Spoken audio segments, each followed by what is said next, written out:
Today on Rappler.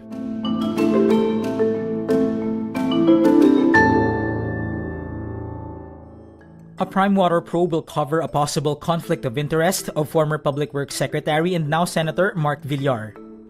Electricity rates push the increase of last June's inflation rate to 1.4%. A documentary on the West Philippine Sea wins the Tides of Change Award at the Doc Edge Film Festival. US President Donald Trump says he is open to letting migrant workers stay on American farms. And TV radio host and entertainment columnist Lolit Solis dies at the age of 78. The ongoing investigation into the bad service of private concessionaire PrimeWater will cover a possible conflict of interest of then Public Works and Highway Secretary, now Senator Mark Villar. Kasi po, there was a time when LUA was under as an attached agency of DPWH. Na possible conflict yun sa mga namumuno doon in LUA. So let us just expound it when the time comes.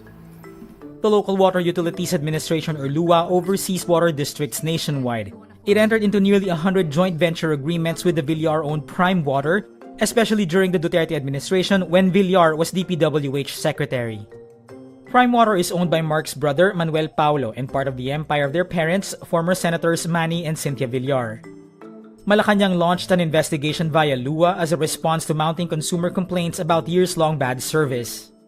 In areas like San Jose del Monte, Bulacan and Camarines Norte, auditors observed how water districts there were doing well but suffered income losses when PrimeWater became their joint venture partner. LUA saw complaints about rusty and foul-smelling water across Luzon, in Quezon, Laguna, Cavite, Pampanga and La Union.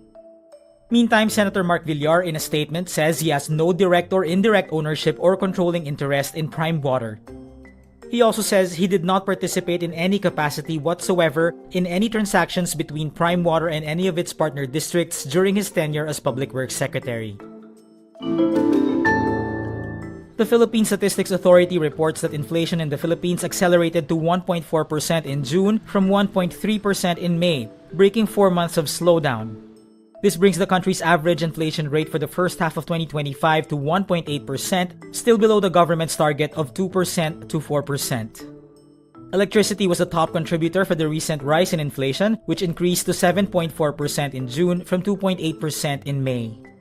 Rice prices meantime continue to decrease as farmer groups say the market is flooded with cheaper imported rice due to lower tariffs. The Bangko Sentral ng Pilipinas had earlier projected June inflation to fall between 1.1% and 1.9%. The Money Authority says, quote, upward price pressures for the month are likely to be driven by higher meat and vegetable prices, elevated oil prices, and the depreciation of the peso.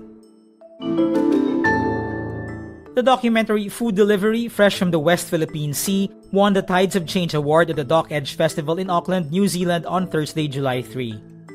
Food Delivery, Fresh from the West Philippine Sea tells the story of Filipino fisherfolk, the Philippine Coast Guard and Navy personnel as they bring food and aid to communities, all while navigating the tensions that arise in the waters.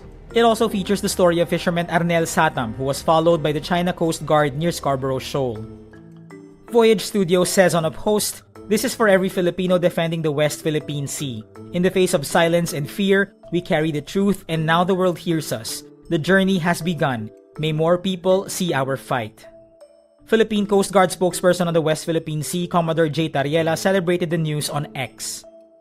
The documentary had been pulled from Pure Gold Cine Panalo 2025 just 2 days before the local film festival was set to open on March 14.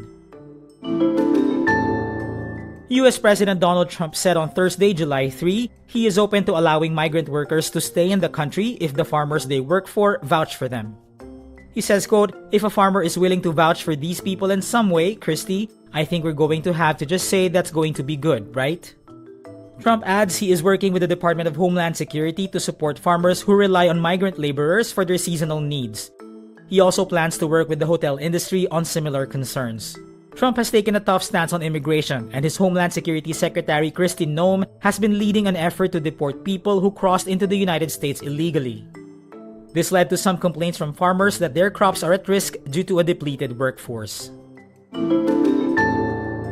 TV and radio host and entertainment columnist Lolit Solis passed away on Thursday, July 3. She was 78. Solis, called Manay Lolit, was known for her bold and snarky commentary. Friends, celebrities, and showbiz personalities paid tribute to Solis as their, quote, staunch loyal supporter, manager, and friend. Actor Nino Mulak, actress Yasmin Kurdi, former Senator Bong Revilla, and his son Jolo Revilla post messages of thanks and love. Talent manager Noel Ferrer also pays tribute, remembering how Solis served as the glue that kept people together. Solis had been battling kidney disease for years and openly shared her experience on Instagram. And that's today's wrap. I'm JC Gotinga. Thank you for watching. Click the link below for the full story. Follow us on Rappler's YouTube, Facebook, X, Instagram, and TikTok.